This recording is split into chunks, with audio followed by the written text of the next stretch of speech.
Hello, so we're back after a short international break as FPL once again returned in earnest. Apologies if I'm a little bit crackly on this pod.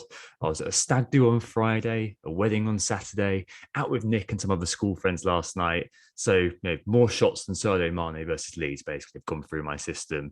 But I'm sacrificing for my craft and all that, pushing through. But yeah, I'm knackered. So apologies for anything like that that happens on this podcast. We are Who Got the Assist. I'm Tom. You can find me on Twitter at WGTA underscore FPL. And my co host is Anthony at FPL Stag, also on Instagram, WGTA.FPL. The league code, we will do a mini league update this week for the first time, I think, the whole season, actually. The league code, if you do want to join, is 2IP43T.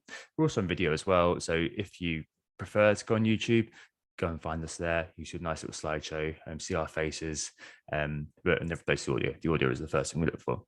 You're right, Anthony. How have you enjoyed the international break? Well, as you know, Tom, I always enjoy the international break, and this one was no different. It was actually I got to my first game since the pandemic began, which was great. So Ireland's international break was a bit more entertaining than you predicted in our last pod. We had a gut wrenching 2-1 loss to Portugal. Yeah. That was away in Portugal. A late Ronaldo brace. More on that guy scoring braces later, I guess. And we had a disappointing 1-1 draw with Azerbaijan, but we drew 1-1 with Serbia, and it felt so sweet, Tom. Yeah. It was probably so sweet. Like, look, I really want the Stephen Kenny side of the ongoing Irish football culture war to succeed. So seeing Ireland score possibly the worst goal in the history of football to draw 1-1 was brilliant. And I think even the stadium was half full. I think it was as loud as the noise that greeted Shane Long scoring against Germany in 2015 to beat them, to give you an idea. So some goal scoring Shanes seems to be a thing. Yeah, so proper moment. But yeah, anyway, enough about that international break, because Game Week 4, of course, has come and gone since then. So we've loads to talk about. Not the least, the same bedeviling question that we just don't seem to be able to get away from. Premium players, team structure, are 3 premiums just too much? And do they lead to an over-compromise in our team? We're back here really following an arc of the other pods, I guess. Yeah. And we just can't really seem to get away with it, can we? We'll also have, of course, after answering that general question, as best as we can, we will have the usual slots later in the show, like the market forces, the correspondence, and listeners' questions. First of all, though, we will start with the Gameweek Reviews. Yep, and it was my wild card, and I've ended up with 63. You'll find out in just a minute. I had the choice between this one and the freemium wildcard. And I went for a wildcard which didn't have the free premium players in it. I only had Ronaldo and Salah. What I went with in the end was Backman and Steer, because Steer is backing up for Martinez in game week 9 and game week 12, 13, I think. So he's got a decent game then. Backman, I think I wanted him for the saves because I noticed he was getting a few of them, but I think that probably was a bit of a dumb decision, actually, in retrospect. At the back, Trent stayed, Shaw stayed. Connor Cody comes in, and he's actually going to come off the bench for me today because Christensen, who is rock solid, going to be playing the league, and Thiago Silva is going to be rock solid playing the Champions League. That went the other way around. So Christensen already giving me a bit of a headache, and Brandon Williams at the back. Midfield, a bit of a blank fest, really. Ferran Torres, Ben Rama, Jota, Rafinha, all blanked. How Jota blanked is beyond me, absolutely beyond me. Like a classic Jota points dodging performance, and Salah stays, and Salah with my captain in probably the next couple of game weeks. Up front, Ronaldo, Antonio, obviously got sent off, which is really, really annoying, but equally he was owned by more than 100% EO, so that's fine. And Dennis, just making up the team basically. He'll be playing next week, I think, for Antonio, unless I make a transfer. But yeah, 63, tiny red arrow, not particularly happy with it, of course, and there are loads of sliding door sort of moments. I do stand by, shockingly, of course I'm going to say this, I do stand by the calls I made. I think it's a good team. I just think that it's a little bit unusual, to say the least, that to one have Antonio being sent off, that didn't really matter too much, but Torres, Benrahma, Jota, and all 3 of them blanking, that I think was what put paid to me getting Green Arrow this week. So all in all, I think the sign's going to be okay. It's just that Antonio red cards obviously give me another kind of headache straight away. And we'll talk about that later on, of course. Anthony, you did a little bit better, didn't you? Yes, slightly better, thankfully. 66 points, which has given me a green arrow at least after the absolute disaster that I too had after my wildcard, you might remember in game week 3. So that 66 points, for those listening, kind of came from a very odd hodgepodge of players. I had a clean sweep at the back: Sanchez 6, Sufal 6, Cody 6, and White 5, which was a bit annoying, but there you go, 5 from him. In midfield, mixed fortunes, I guess. I had Ben Rama, who I never wanted in the first place. I went with because I just felt like I was going against EO too much, and he does exactly what I expected him to do again, which is very annoying. Rafinha, 2 points. Bruno Fernandes, 8 points, who I kept. Jota with 3 points. Then up front, this is kind of where all the trials and tribulations really in this team have happened. The Antonio -1, I suffered with everyone. The Kane, 2 points, I suffered alone. And the Lukaku, 26 points, I enjoyed almost alone. So I also captained Lukaku as well. So his 13 points were doubled for 26, nice. matching Ronaldo, which was good, of course. The issue, I guess, here is that I am now going into this game week with 2 free transfers. But what I could have done, and what my original plan was to do ahead of game week 4, was to probably move on one of Lukaku or Kane to Ronaldo. And basically, because of the disaster that was game week 3, I just felt like I needed to just exercise caution, sit on my hands, and not do something. So I guess there's 11 points gone a begging there, where I would have put Kane to Ronaldo. I probably would have captained Ronaldo, not Lukaku. It would have been the same result. The 11 points would have been nice, and it would have made things a little bit better. But overall, at least I kept Fernandes. I might have been getting itchy hands and thought about moving him on as well and doing some sort of -4, and then we're quite quickly into no gain, no loss. So with that in mind, the 66 points is good. I'm now 38 points off the top 100k, which is where I was before game week 3's disaster, and I am 58 points off the top 10k. Look, it's fine. It's still frustrating what happened in game week 3, but at least this week steadied the ship. Yeah, no one likes to be in recovery mode for too long, do they? Just for objectives. So this year, at the start of the season, we set ourselves objectives to keep ourselves accountable throughout the season too. I don't know, a particular sort of way of learning that we want to kind of implement in the way we're running, how we're going to manage our teams this year. Anthony, any kind of objective hunting needed for you today or this week? I don't think so. I think maybe arguably people could say that I didn't captain with the herd or the Algos, although I would say I captained with the Algos by going with Lukaku. And so I don't feel like I breached that particular captaincy question. I didn't have a dilemma to favour a midfielder with. So I went with who I wanted to captain, basically. Transfers, I guess maybe I was afraid to transfer out elite players if they've dropped off, but I wasn't. I brought Kane in for 2 good fixtures potentially, and I kept him because I wasn't going to judge him based on one fixture, his first game back in the league. After his whole summer farrago, whatever you want to describe it as. And I guess he had scored in the international break for England with a very much solo goal against Poland, in the sense of, the fact that it wasn't exactly a chance created for him. And so I was kind of like, even if Spurs are underperforming, at least he's going. But it was, as Kane games go, it was one of his worst ones ever. Just wasn't getting the supply, wasn't getting the service, didn't get the chances, no touches in the box, no shots. And that's one of the very few times that he's ever had that happen for him, for Tottenham. Timing, making transfers late. No, I didn't, because I didn't make any transfers whatsoever. And max 10 hits total this season and 1 hit in the first 5 game weeks. I still haven't taken that hit, which means I am fully entitled to take a hit going into game week 5. And I am probably going to exercise that chance with a mini wildcard. So no, I'm all on track, Tom. Awesome. I'm on track as well. So captaincy wise, do what Mikel's algorithm tells me to do. He's Mikel Tokvam. You can find him on Twitter. I think his account's actually, I say this every week, but it's at Mikel Tokvam, Tokvam. Basically, I'm just following what that algo tells me to do. So I captained Salah this week, and I had no kind of anger about the fact that Lukaku and Ronaldo did better. I think it's actually a nice safety net to have the decision out of my hands, because I've just not been good historically.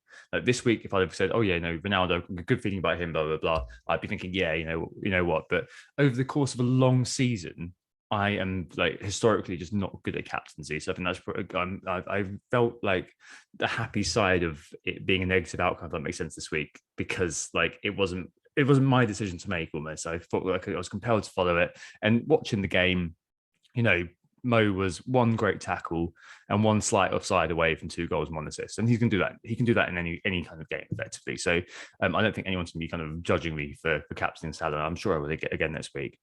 Transfers in the 50-50 situation take the hit. That one may come into play next week. And transfers take a chance on form, buying bandwagoning players. Yes, the woolly one. Don't know about that one at the moment.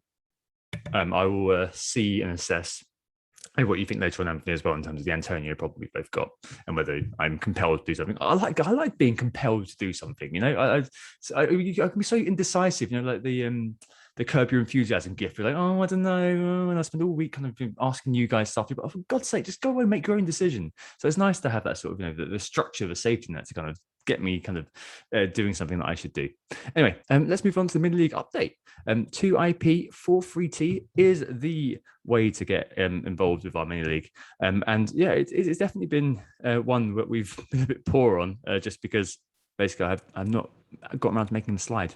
To be honest. But at the top at the moment, it is still no scout, no glory. Ryan Quinn. I think he's ended up with a 71 this week. Hang on. Let me just, for the benefit of those on YouTube, I am getting the league up now. For the benefit he has indeed got that 71 points, Tom.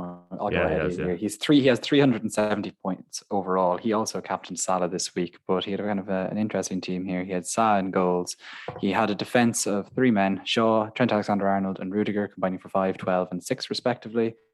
In midfield, he had a 5-man midfield, so it's a 3-5-2. Jota, Benrahma, Salah captain, Greenwood, and Torres. And then up front, he had Antonio paired with Lukaku. So nice. An interesting one there. That was a wildcard team for him as well. So just to complete the squad that he actually built with that wildcard: Steer, Williams, Livramento, and Street. Yep. Ryan's been actually on top for a little while. He's retained his position. In second, up from fourth, is Boris Stojkovic, I think is the way to pronounce that, with Risky Business. He also wildcarded and also captained Lukaku, Anthony. Joined you on Lukaku. Up to third, Joey de Aguiar, who I think we've spoken to on Twitter a couple of times, actually. A really nice guy. Took -4 this week, brought in Lukaku, brought in Jota, and brought in Martial. That's a great little pick up there for that pair of assists. He's up he got 81 points this week. He's up to third. In fourth, all the way up from 57th, it's Daniel Compton, the Damned United. 84 points, wild card into the Ronaldo captaincy. In fifth, down to fifth from second, Sean McGarry, the Will Ferrells. He's actually joined on fifth by 3 other managers. So Charles Woods, 77 this week on his wildcard too, captain Ronaldo. FPL Seb Long, also Ronaldo captain on his wildcard, 89 points. And Liam O'Reilly, keep it simple, took -4 to bring in Ronaldo. Gray, who obviously has scored his 3rd goal from his 3rd shot on target of the season tonight, and Jota. So shared my anger with Jota. And to round off the top 10, in joint 9th, actually, Tegan Chapman Co. is up from 18th. He got 79 this week. I assume that's a he. They are up to 79 this week. Son and Gray, Son out, Gray in, Ings out, Ronaldo in. Really, really profitable transfer there. And competing in the top 10 is Tim Goff, Alcantara, Lethal Llama, 66 points. A little bit of a disappointing wild card. I feel you, bro. Salah captain and Vice Greenwood as well. Interesting. But yeah, it's really close at the top. No, Ryan's lead is 6 points, and maybe we'll be seeing your mini leagues as well. That there's not a huge gap unless someone's had an absolute blinder, which actually I think may have occurred in one of our mini leagues. Anthony, our friend Neil Gupta, has had a very, very good start, but in most mini leagues at the moment, I think it is you're one good week away from being up in the mix, I think. Yeah, absolutely. 18 points separating the top 10 there. So not a huge amount of variance there between them. It is interesting, though, when you go through the teams, quite a lot of the top 10 have now wildcarded this week. So you're kind of starting to see at least the current leaders coagulating around some form of template, just to, count it 1, 2, 3, 4, 5, 6 of the top 10 have wildcarded this week, which is, I guess, a significant number. Most of them doing so to get Ronaldo in and to captain Ronaldo, which is, I guess, quite understandable in all of the circumstances. Yeah, absolutely. Makes a lot of sense. Let's move on to market forces. I'm assuming it's going to be dominated by one man, Anthony.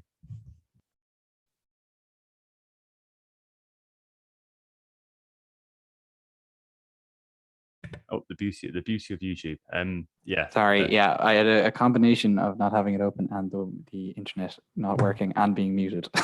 So yes, moving on from the YouTubers. Yeah, yes, indeed, Tom. It is dominated by one man who is so far ahead, it's almost hard to believe. And that is, of course, Cristiano Ronaldo with 722,993 transfers in. He still hasn't risen in price. That is not going to be the case for much longer, I suspect. I think it'll go up tonight by the looks of it.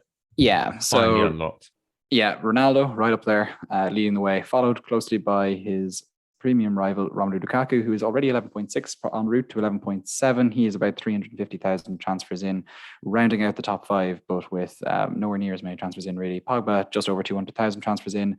Little old Gallagher still going well. Conor Gallagher 5.6 now. He has been a really interesting one for Crystal Palace, and he had a very good game against Brentford, and didn't get anything in that particular game, looked interesting, and then just exploded against West Ham, of course, with a brace, and that has been followed up by a brace of assists against Spurs in one of the most surprising results of this season so far. So yeah, it's fair enough that he's so popular, and I think he is really the enabler for a threemium setup, which is, I guess, something that we're going to get to quite soon. Kind of other transfers worth are people who have been popular transfers in worth talking about, the likes of Martial, 176,000 transfers in, Shane Duffy, 144,000 transfers in, Ferran Torres, Kovacic. Yeah, Ferran Torres got a clean sheet again, didn't he? Yeah, of course. Yeah. Ferran Torres, Kovacic, Gray, Greenwood, Odson Edward, and maybe Patrick Bamford as well are kind of the transfers worth talking about. They're all in and around 150,000 transfers in. Hard to separate them. The element of randomness still does exist in the market. 150,000 people have bought in Kovacic, and 25,000 people have bought in ASM. Now you look at them and you kind of think, is it because he did a thing and now you've just decided to buy him? That's a very odd situation to be in. Yeah, unsurprisingly, sorry, go. Yes, unsurprisingly is definitely right, Tom. It's Mikel Antonio leading the way in terms of transfers out.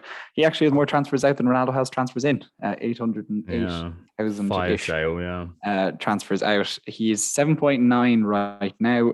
Could he do a triple drop? It's entirely possible. I think they red flagged him and they cut out a lot of those transfers. The moment they red flagged him, it cut off the flow. So I think he's got to start again. I don't know where he is now, depending on which price site you use, of course. No, he's on Fix. He's on minus 24%. So I'm guessing if they hadn't have red flagged him they did, yeah, exactly, he'd probably be like minus 300% or something right now, because I think he's gone down from over 50% owned to being about 35 now, and that's only a decrease. And quite interesting because he is, at the end of the day, only suspended for one game, and the game he returns to is a game against Leeds, who right now have the second highest XGC. So obviously we're taken apart by Liverpool, and we will very much get to it. Yes, other kind of popular transfers out, about 250,000 transfers out for Bruno Fernandes and Heung-min Son.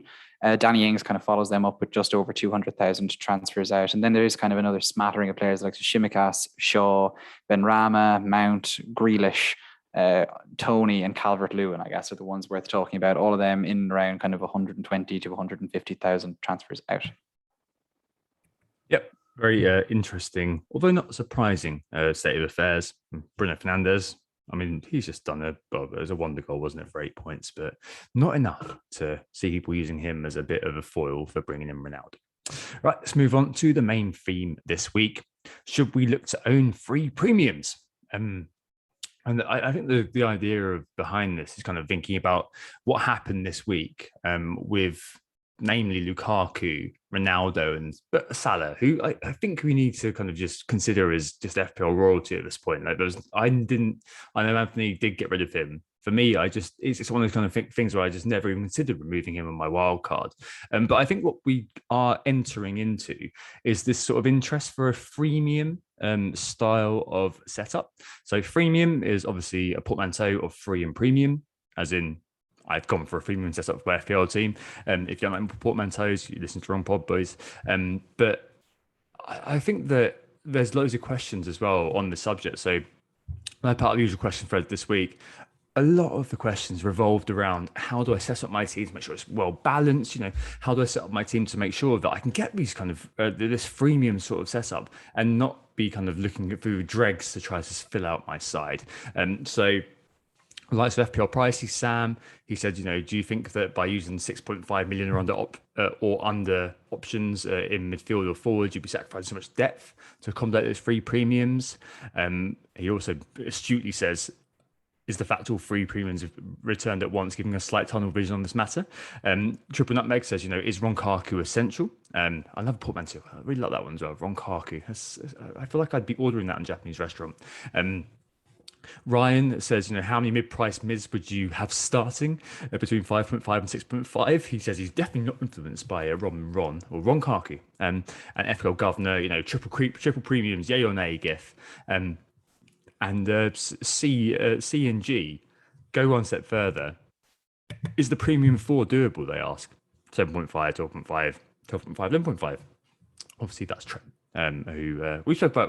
We'll come on to it in a little bit, but we spoke about that a lot on the last pod, so I'm not going to go into that too much. But I think as it stands, we're continuing that narrative arc, as Anthony mentioned earlier on, from kind of the last couple of pods. Obviously, we're a stats pod with 4 game weeks worth of data as a base size, so we're not going to be throwing out too much of that at the moment. Bear in mind, this will kind of be ameliorated once we do get some stats. I'll start doing some proper analyses. But at the moment, data dives, if you're doing data dives, you don't need a scuba kit because it's so shallow. Anything you say based on the data needs to be taken with a huge pinch of salt. But I think it's fair to say, Anthony, as per the little graphic here, that Salah, Kaku, and Ronaldo are the ones who people are homing in on. Yeah, this week anyway, I think that maybe kind of captures the hilarity of the situation a little bit too, doesn't it? But yeah, I think it's kind of inevitable, isn't it, that they're the ones that we're talking about. Salah, it's been a multi-year project at this point. Ronaldo, it's been a project over a decade in the making. And with Lukaku, I think it's just a classic case of just what we've discussed before. He is by far and away the clearest outlet in one of the best attacking teams in the league. The rest of the, premiums that we may have discussed in the past, Bruno Fernandes, people seem to have definitely come to the conclusion that he is now basically cancelled because of Ronaldo.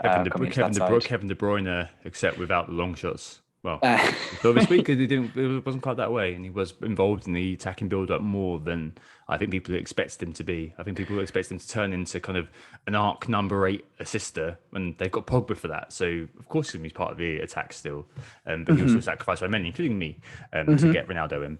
Yeah, Sadio Mane is kind of one of the premiums that we might discuss. The fact of the matter is that whilst he may have scored at the weekend, my word, the number of shots that he missed, and just he had an XG of over 2.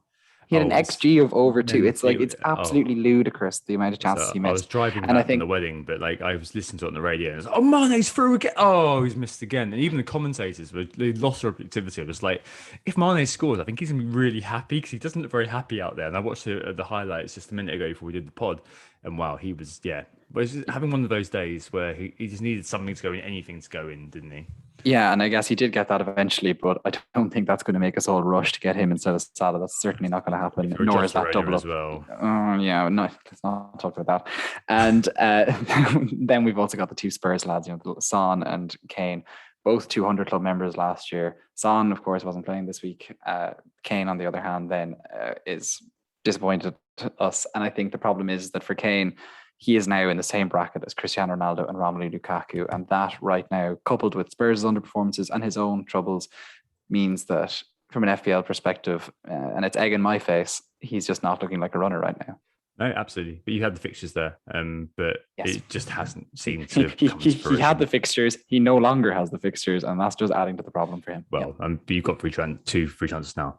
But I mean, in terms of this, I think what might be quite good is to look at a team that I put together, the Freemium team that I put together. And actually, this is fairly painful for me, because the team that you can see on YouTube, and I'll just describe in a second, that would have got me 80 plus points this week. But I don't want to, as Sam Pricey kind of astutely mentioned, I don't want to be too myopic and just kind of think, I messed up, because on a 1 week basis, obviously this has absolutely trounced the team I actually came up with. But basically, for a little while last week, me and FPL Brain as well, and we were having a chat about our teams who were both from Wildcard, and I was looking to go for a freemium for my team for a little while, and ultimately I automatically I ultimately didn't go there. But on Fix, I've got a picture of that, a team draft, fantasyfootballfix.com. I did that last week, which would have gotten me huge numbers. The team is basically, I would have had, 4.5 in goal. I think I ended up Backman, obviously, and then Jed Steer on the other side. At the back, it would have been Trent, Shaw, Christensen, Marçal. I said I'm annoyed about Marçal because I had Cody in my actual team, so I thought, leave him there, it'd be fine. But Marçal, I noted last week that in our Slack that he'd had more kind of final third entries, and he'd done more crosses than Semedo. I really should have gone with that anyway. So Trent, Shaw, Christensen, Marçal. And then a 4.0 kind of hanging around on the bench in Livramento. In midfield, you'd have Salah, Ben Rama, and then a 5.5 like Gray or Ducore, who did very well this evening. And I had Decore in this team. They look like a bit of a vintage sort of Yaya Toure, didn't he? Absolutely incredible. Obviously, you rubbished the quotes last week, Anthony, about him changing position, but it seems to have done something to him anyway. And up front, Ronkaku and Antonio, because obviously last week Antonio was not banned. So if I'd have said last week I'm selling Antonio, you'd all think I was mad. The bench obviously is a bit of a shit show. So 4.0 goalkeeper, 4.5 million mids, and a 4.0 defender. Basically a 4-3-3. Obviously, on a week like this one, where the big boys bang and the mid-price options bust, you're really in clover. But now I decided against this because it felt to me it was essentially really unbalanced. Like the algo has been going with Salah captain anyway. So if I wasn't going to captain either of the strikers, I thought I could repurpose the cash from them and spread them out from my team. Like principally, that's my midfield. I said earlier on, I've got that trinity of Jota, Torres, and Ben Rama, Jota and Torres particularly, like it's just so unfeasible that they'd have both blanked. It's one of those where I thought there'd be value in that midfield to go that way, and it just didn't happen this week. But over a longer stretch of time, I think that they will provide value. And I thought that was better than going with Salah a 6, a 5.5, and 2 4.5s. And I guess you have to start making more sort of sacrifices as well. So the team that I've just mentioned, obviously there's nothing in midfield. So this week it's all going to come together for this sort of team where you've got the 5.5s doing something. If Ben Rama's in there, obviously for legacy reasons, but if you move him out to somebody else, like Conor Gallagher or something, suddenly you're absolutely laughing. But I mean, with this team, Anthony, do you see any real weaknesses? Because I just think there's an idea of balance, isn't there? We always talk about. We do. To be honest, I see this team and I just feel regret for myself more than anything for what I could have maybe done with my own wildcard team, but the way it didn't work out. I guess what's the standout thing about this is because you're keeping Trent Alexander-Arnold, something I wholeheartedly agree with, especially having sold him, it means that you're probably going to end up with a team that has 2, 4.5 or 5.0 mids. And indeed, that has happened with you, with Gilmore and Alan. Now, I'm all for Alan, and I think Gilmore's as good a pick as any in there. But at the same time, it does kind of lead to this, severe kind of the odds of you playing one of your 4.5 mids relatively regularly is pretty high. You're also then reliant on a pretty cheap defense in general. Now you've kind of managed to get around that by kind of like really kind of gutting what I would see as the fourth midfield, or even you could call it the second midfield slot. There's no 7.5-ish player in this at all. Like it's Decore, it's Ben Rama. Ben Rama is the second most expensive midfielder in this team, and you've done that. And in doing so, you've treated the likes of Christensen and Shaw almost as your, quote unquote, second midfielders, or even Marçal. Yeah. And that actually does make sense. And I think that's something, again, to criticize my own wildcard, I think that is something that should have been done. Because the fact of the matter is that someone like Alexander-Arnold, I know Christensen didn't play, that's unfortunate, but someone like Christensen, the likes of Shaw and Marçal, they have outlets that, to be perfectly honest with you, just some of the other midfielders can't make up with attacking returns, because they have obviously the chance to get clean sheets, and in all of their sides a relatively good chance of getting those clean sheets. But of course the real thing with this, and as you've alluded to, and I don't think this will be new to anybody, you are so highly reliant on individual players. So I have a team with the threemium as well. Now the threemium that I went with, unfortunately, was Lukaku, Kane, and Bruno Fernandes, and this is kind of doesn't make sense now, but it did 2 weeks ago. I swear it's moving so quickly, isn't it? Where yes. What looks amazing last week now it looks a bit silly. Yes, exactly. Exactly. But what I've learned even with that, and maybe shouldn't have needed to learn, but what I've definitely experienced with that is that you are so highly reliant on individual players. Yeah. For me, for example, in the 2 weeks that I've had Kane and Lukaku, so I've had them for 2 game weeks, both have had their chances of doing well stunted by a red card to a teammate in one of the 2 games. Like, these are the types of things that happen. It's going to happen to every premium player throughout the season. And then, someone like Salah just pops up, gets a penalty or whatever, and you're kind of left just kind of screaming in frustration in your head. That is the unfortunate thing that happens when you have to rely on individual players. But actually, your Freemium setup, funnily enough, Tom, doesn't look anywhere near as naked as other ones might, because actually you've just kind of embraced that 5.5 midfield bracket. The problem is you're one injury or one headache away from serious problems. And as this squad, even the one that we're looking at or that you've described shows, Christensen, now a problem. Antonio, now a problem. Suddenly you are looking at, by guarantee, playing either Gilmore, Livramento, or Lalan, or taking a hit. And that's that's a problem. Livramento away at Man City as well. So I agree with you. And I think that, obviously this week actually might be a little bit easier. I know Nick, for example, spoilers, was considering mooting a wild card on our Slack earlier on. And without having to think about Antonio and how you fit him in, which was one of the big issues last week. Again, coming back to the idea that, last week, you look like a genius, this week you look like a fool. Without Antonio, now you can kind of make it a little bit okay. So you can get one of those 7-ish. You can get a Torres in, for example, for Antonio. Maybe you'd be kind of really moving deck chairs around to an extreme degree to be fitting in a Greenwood or something like that. But you can just about make it work. I mean, do you think we need at least one of the premium forwards though, Anthony? I mean, you've obviously got Ronkaku and Nutmeg asked about them as well. I wish I had Ronkaku. You haven't got Ronaldo, have you? Sorry. You've got Bruno and Kane. I have Kakaku. Kakaku, the Kak bit is really the emphasis there. Yes, exactly. So I do actually think that we need at least one premium forward. To be perfectly honest with you, if I was to advocate for a threemium, it would be the threemium that you actually have in the squad that we're looking at right now, that you've described, with Salah, Ronaldo and Lukaku. That isn't, I hope, completely influenced by what has just occurred in the previous game week. I think there is kind of many compelling reasons for having those 3 as your select premiums. I certainly think you need at least one premium forward. Given the riches that we have there. The riches, to be perfectly honest with you, are just one half of Ronkaku. Honestly, as I say, think 2 is probably the way to go.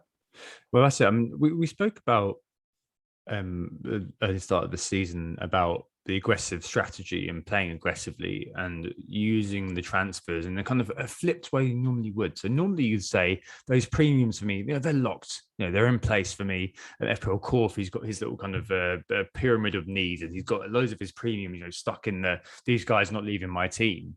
So you flip the narrative over and say, okay, I want to create like a sustainable sort of, a backup support cast and spend my transfers moving the premiums around. I think we spoke about that a lot a couple of podcasts ago.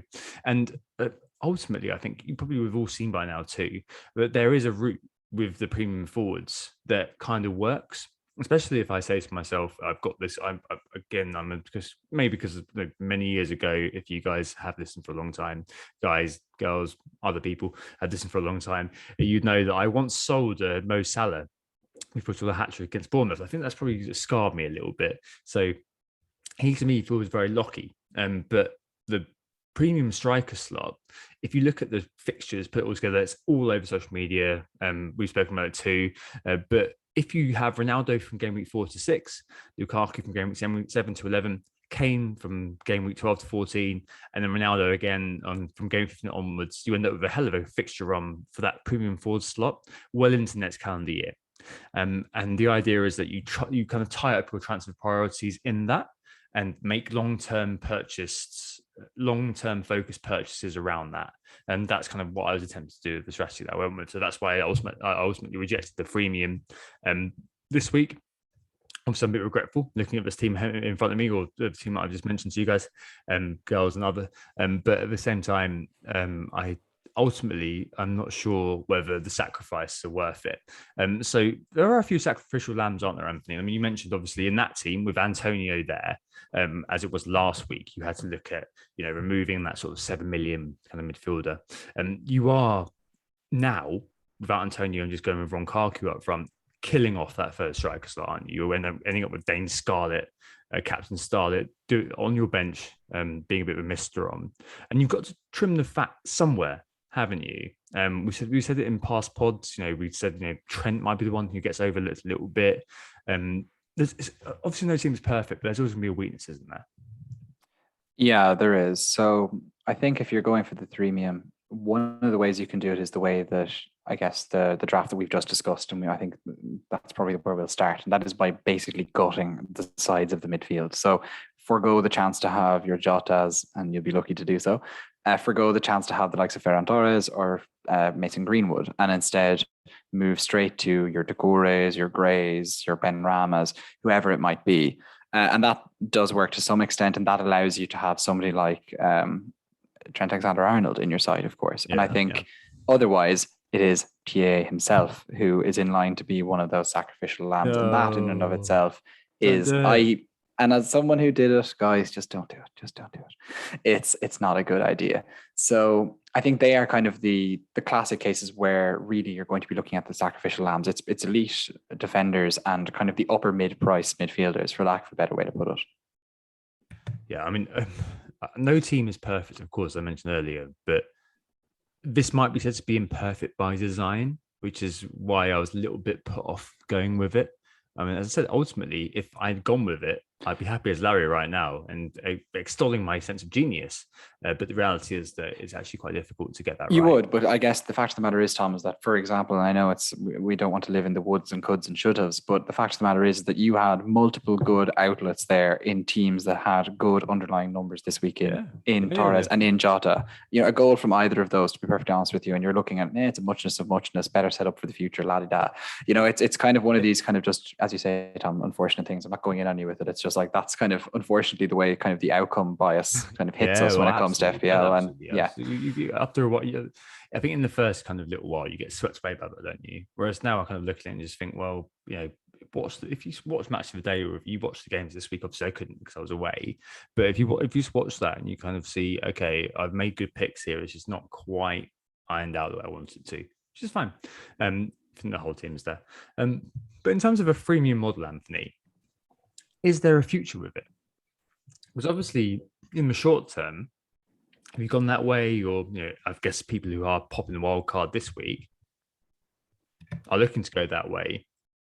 Do we think that that's going to be something which we're going to see more and more? Because, like, off the weekend gone, as we've spoken about a little bit, and obviously as Sam FPL Pricey pointed out, other assets were quieter, and it was a perfect storm for this sort of setup to work out. And the enablers like Gray, like Marcel, backed up all three of the premiums doing something.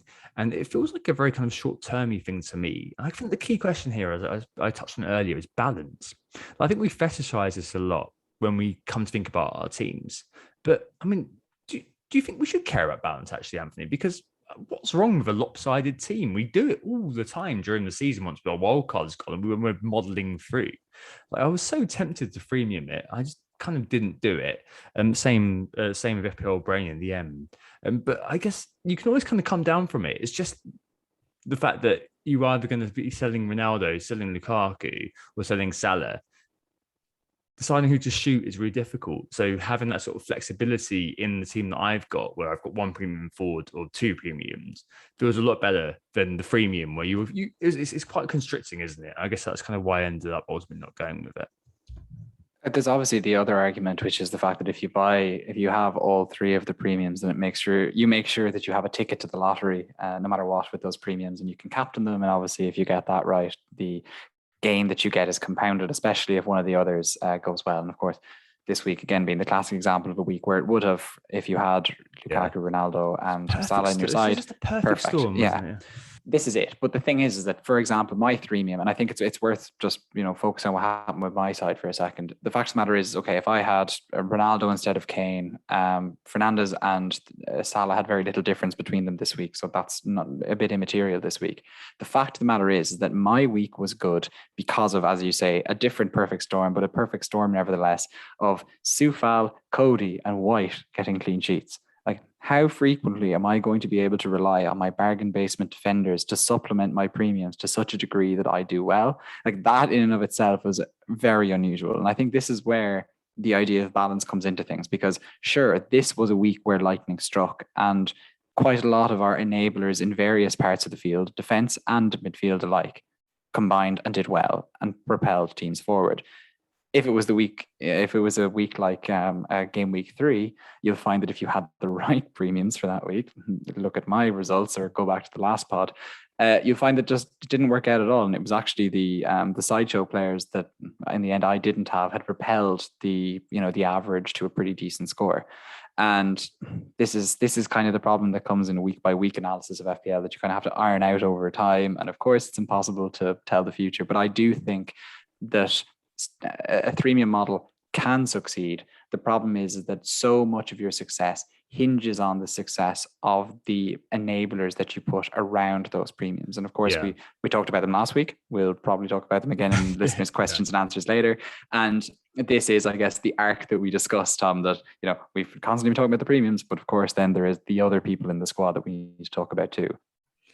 It's that flexibility, I think, isn't it? Like you just don't have that flexibility, and it's not quite happened yet. Obviously, it's happened with Antonio and to Benrahma to some extent, but there will be a mid-price midfielder around 7-ish, 7.5, something like that. He will catch fire, and if you're in a premium setup, you end up having to make hard choices. It's so likely to be Torres, I think.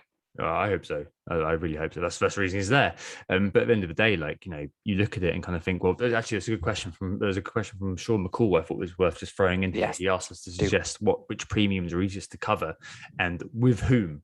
And I think that obviously Ferran Torres as a KDB, KDB I think now probably is quite far off the radar as being a premium kind of competitor. Maybe he will again contend in the future, but obviously the injury record and everything else going on at City, which again we'll talk about in a little bit, especially in correspondence actually, maybe condemns him. But overall, I know we speak about cover, and that's probably a whole separate discussion, because we're not going to go into the whole kind of ethics of cover and how it all kind of fits together. But I think with covering players, Anthony, how do you look at that? Do you look at it as being kind of, I need to get to foil this guy? Or are you happy to kind of just go without and back your own players to make the difference there? I think it's the easiest thing to look at this is really, rather than considering the ethics of covering or whatever, instead you just need to kind of take them all on a case by case basis of who can cover who, or is it even possible. The risk with my wildcard that I took was that I hoped that Jota could in some way, by some miracle, cover Salah.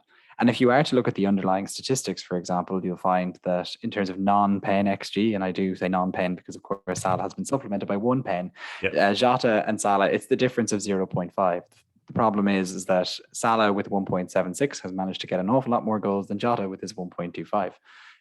Salah actually, interestingly as well, his non-pen XG is of 1.76 for the season, is supplemented severely by 1.05 of that coming against Leeds. Up until now, he hasn't actually been all that interesting from open play, but he doesn't need to. He seems to always find a way. And in terms of XA, just for what it's worth as well, Jota ahead of Salah, but 1.43 of that 1.62 that he has came against Leeds. So again, one game, what we're talking about here is such small time horizons that we can't get over-focused on things. Yeah. The fact of the matter is that Jota has proven himself too profligate and Salah has proven himself too consistent to be covered. Looking through the rest of them, you talked about there very, very briefly De Bruyne, and you could throw in Raheem Sterling into this. Ferran Torres or perhaps Grealish have both shown themselves to be more than capable of doing it. Torres has done it in terms of returns. Grealish is doing it in terms of expected returns. It just hasn't quite happened yet for him. Ronaldo, it's actually, I think, too soon to tell for sure, but right now the indications are quite good that he can't be covered by someone like Greenwood. And I think he'd be very foolhardy to do that given his ownership anyway. This is the fact of the matter is, we don't know how, for example, the Champions League will impact upon him. But the fact of the matter is that Solskjaer has proven himself willing to overplay talent, even if it's older talent. So I don't necessarily think that's an issue. Freddie Woodman was very, very obliging to Ronaldo at the weekend to help him get his praise. Yeah, he was. And the fact of the matter is that Ronaldo had 2 shots on target. Both of those went in. He had 2 shots with an XG over 0.2. Both of those found their way in. And both of those found their way in thanks to the goalkeeper to some extent at least. But the fact of the matter is that Ronaldo, by comparison to Bruno, it's it's hard to say. You can't say, you know, he very much covers Bruno. This is the thing, isn't it, Tom? Is that Bruno didn't actually get much chances. I know you were saying he was very involved in play. Of course he was going to be involved in play, though. This kind of, some people seem to think that... It was a hockey kind of... it was making it happen, wasn't it? Rather than being at the end of things, which I think is what people were looking for last year. But, you know, I agree that the whole ethos that he's suddenly going to become like a decrepit sort of, you know, sideline kind of... People seem to think that he was... People seem to think that he was going to be set on the mission to Mars in a few years. Like, that's the way people seem to be talking about him, as if he was going to disappear from the face of the Premier League. And like, that was like absolutely ridiculous. That said, the fact that Bruno returned does not necessarily mean that he is like going to continue his ultra consistent play that we've seen over the last few years since he came into the Premier League. The fact of the matter is, and like, we'll just break down his goal that he scored into like minute detail. He had none of his shots had an XG worth talking about. He receives the ball 30 yards out, side onto goal. He takes a touch to control the ball. He then gets a chance to touch that ball ahead of himself 2 to 3 yards to tee up a shot, and then gets to shoot himself. And by the time he has taken all those touches, there is still no Newcastle player within 5 yards of him. It's unforgivable defending that was punished. Yeah. And so the fact of the matter is that he scored that doesn't necessarily indicate that he's going to be, you know, consistently banging them in, week out. Very few defenses will allow him to do that. Yeah, I mean, it's cannibalization, isn't it? I think with Lukaku, as you said earlier on, we were in a situation where you've got an anointed, clear and obvious talisman for a team who are going to be challenging for the top two. So that is one where once there is no clear cover. There is no clear cover. Absolutely. It's like if you were to, are you buying Mount? Are you buying like Pulisic or something like that? Maybe they'll have their moments, but no way. But at best, the argument for all of those players is, to some extent at least, that they will assist Lukaku. Yeah, that's the you know. And then you're looking at, you know, with Spurs, you've got Son and Kane. I think actually it's not so much a question of cover. It's more so a question of the kind of ancillary parts of FPL, which are obviously the fixtures and effective ownership and how that looks. And, you know, at the moment, for example, if you have Kane and Kane blows up, then you're going to be... as hopefully you were hoping for this weekend, Anthony, against Crystal Palace. If you have Kane and he blows up, then you are in a really good spot because EO is so low. You know, people aren't thinking about covering Kane in any way, shape, or form. They're not thinking, oh, I've got to get Son in because Kane, obviously Son's injured, but you know, in a vacuum, they're not thinking, oh, I've got to get Son in because Kane's got a good fixture. And a lot of it is kind of just, you know, responding to dynamic as it opens up in front of you. And I think that maybe we can link this again to the kind of the main question: should we look to own free premiums at the moment? Obviously, because there are premiums all over the shop performing, especially Lukaku, especially Ronaldo in his first game back, and especially Salah consistently. The freemium model is becoming more and more prevalent. I'm sure a lot of Game Week 4 wildcards will go that way. I think we will see people kind of showing up with those and kind of just hoping the likes of Jota, the likes of Torres, the likes of Greenwood will just go away and never really exist. I'm still, and I would say this because I've just wildcarded into it. Be interested to see what you think, Anthony, because you have got a freemium. For me, I'm still kind of thinking that this sort of aggressive, you know, move the premiums around to suit the fixtures strategy is going to be workable. And you know, come back to me in Game Week 15 if it's all gone off the cliff, and maybe in Game Week like 11 or 12, and I meant to get rid of Lukaku and he's kept scoring. Yeah, that's something that quite challenges an FPL manager because we're all used to kind of just keeping faith rather than lurching around a lot. Well, I still think that's a decent sort of way of looking at it. I still think 2 premiums is the way to kind of make your team look more balanced. But I mean, Anthony, is balance just a bit of a misnomer? Like, is it something that we kind of look at and, you know, on social media, people say, oh, what about this? What about that? And you can think, okay, well, we need to make it more balanced.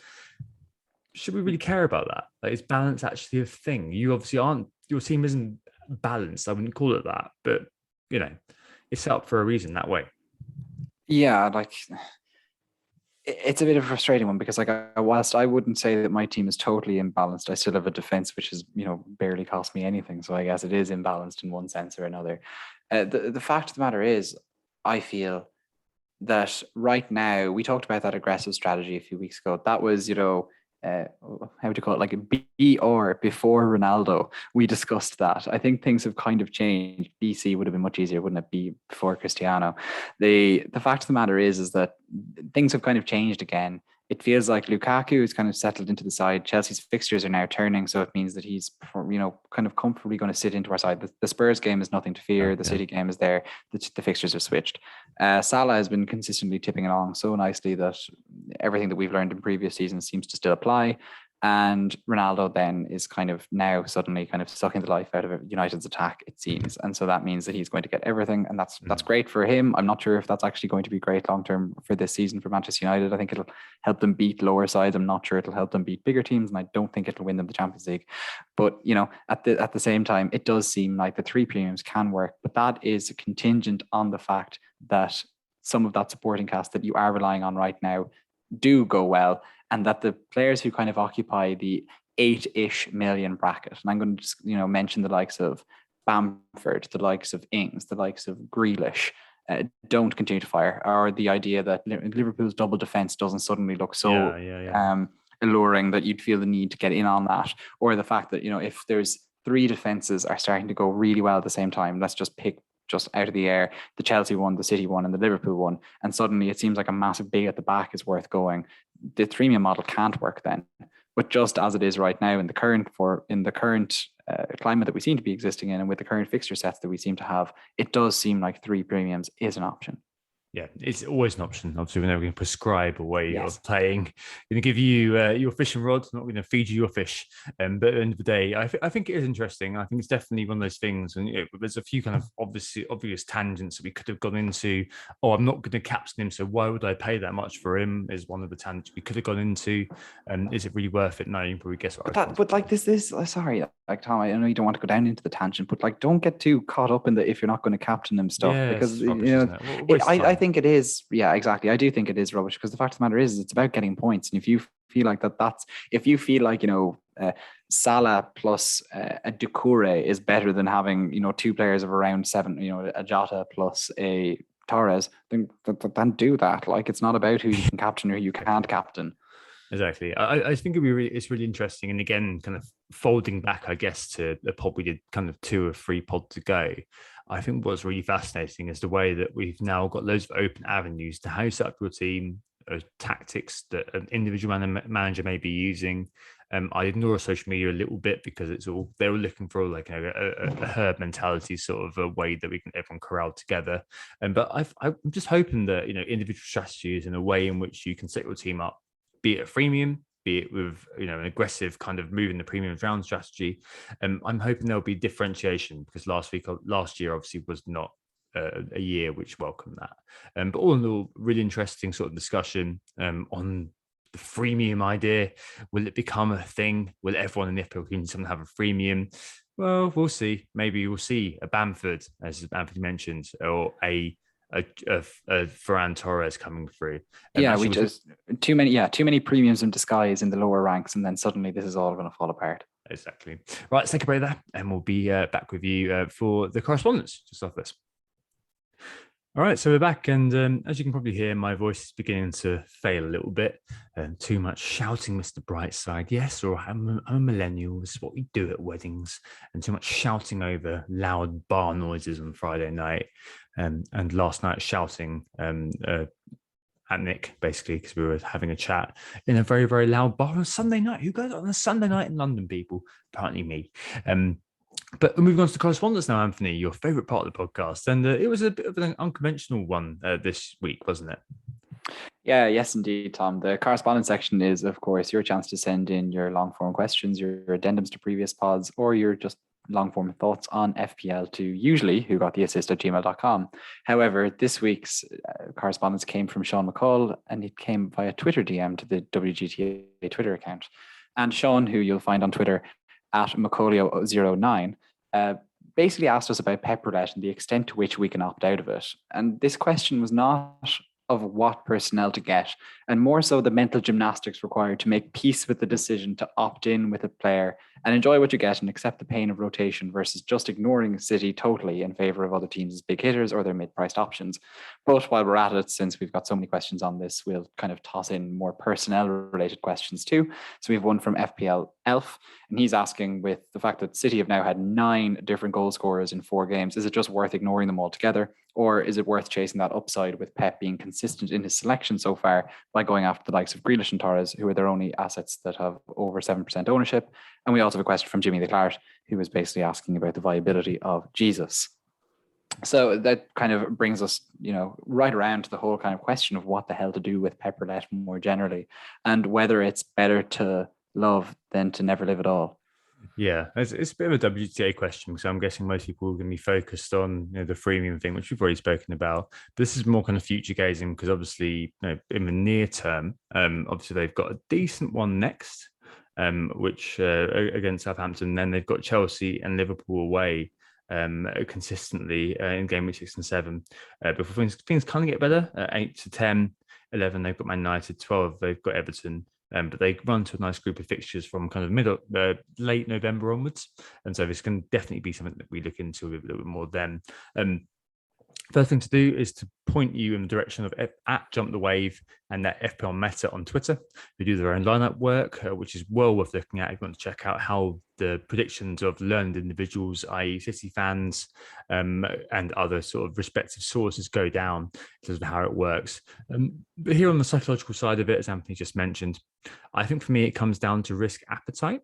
The usual heft of Pep Roulette pokes at risk versus reward. It's basically gambling, isn't it? Unless we have a KDB character on the rampage or Kun Aguero in the purple patch, it's hard to know what to make of City. I think that's fine to say. If we did have all the answers, in hindsight, we'd have 2020 vision and then some. We know their defense is always great. Last 3 seasons, they've kept an average of 19 clean sheets per season, rounded up. So yeah, in half of their games, you're expecting Edson or the likes of Diaz at the back to get those clean sheet points. City defenders, therefore, it could be said, have an expected baseline return of 114 points if they get 6 in half the games times 19, plus the rest, of course. It's expensive though, and it's a cruel binary, because it's either a 6 or a 2 with Edison. There's no in between. He's very unlikely to make a save. He could get an assist or something, could even score a goal if that penalty ever happens, but that is probably not very likely. So you're looking at a 6 or a 2 for 5.5, and Diaz 6 million. It was obviously a bit contentious if he does have an attacking intent, Anthony. But that's what you're looking at. But midfield and up front is where the glamour lies, isn't it? So 89 expected goals per season average over the last 3. On paper, you want a piece of that as a manager. But which piece? That's really important, isn't it? There's very few guarantees, I think, outside of an injury-free KDB or an Aguero sort of type for an FPL manager, judging by City's performances. I come back to risk appetite again, I think. It's about balancing the investment I want to make in terms of that team, knowing the risks that the player may not play. And for me, that means I limit the amount of money I'm willing to invest in a risky play. And I'm also limiting the amount of slots I'm willing to assign to City, which is probably going to be 2. One will be a defensive slot. And I'm sure Diaz, for example, will grace my team at some point. I've got Torres, who we mentioned earlier on, at the moment. I'd only realistically consider him and Grealish at the moment because of their price. I think Grealish is getting towards the upper end of that 8. I know Jimmy FL Claret mentioned Jesus top 10 actually for XGI this season so far, Jesus. But I feel that 8.6, that investment is too much for a reverse out position or a poo attacker. As I said last week on Torres, it's about potential and what he could do if he's City's number 9 and being given time to acclimatise to that role. And Grealish wise, he's actually second for chances so far, chance created so far this season. Could he potentially be being given more time to play and acclimatise to Pep's demands? Said the potential there a lot, and perhaps that's a biggie with Pep Roulette. You'll always get butted on Twitter. Yeah, is he nailed though? Of course he's not. But you're hoping that if you get a game where things do kick off, there's multiple goals like we saw against the Arsenal, that your man's involved in that. And we've also touched on talisman theory here. With Chelsea, you've got the Lukaku kind of character who's there, but there's no discernible sort of alternative. Whereas last year, KDB was injured, so he was the main talisman the year before, and They had lots of point scorers in terms of attacking points in the top 20, but it's very tough to pinpoint the man to have. So with City, you're looking at context and basically hoping to get lucky. Can you avoid it? Yeah. And at the price, you've got to say, a Rafinha for a Torres or a Mount or something for a Grealish. They'll kind of do the same job pretty much.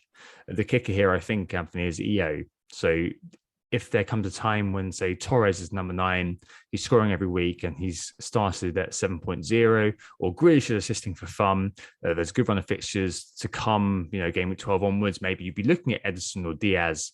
Edison was the highest scoring City defender last year, then it may well be time.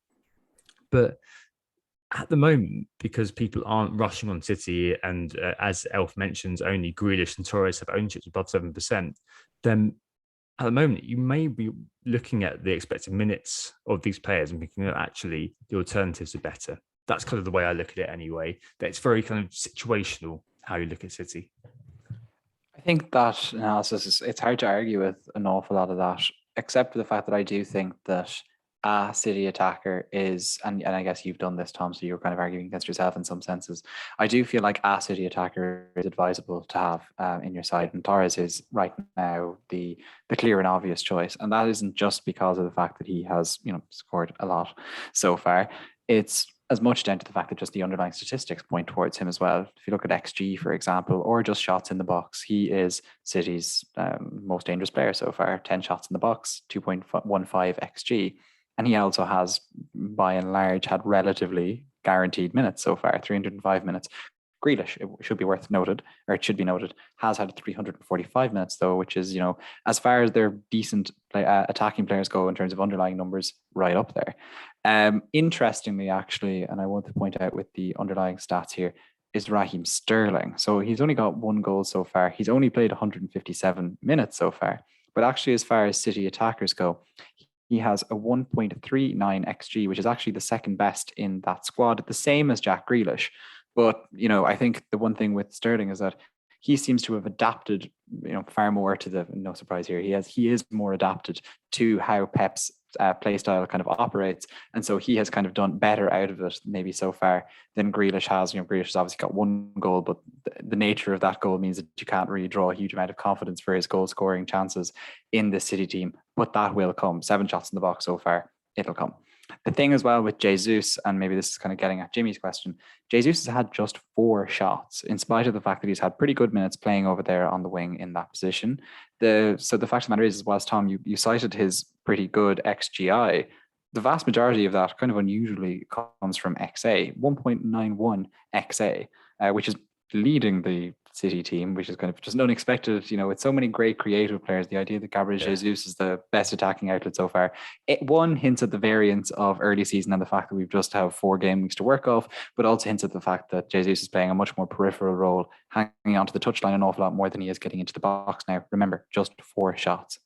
But what is quite interesting when you look at these stats, Grealish pretty high up for them in terms of XG, as I said, second in the squad.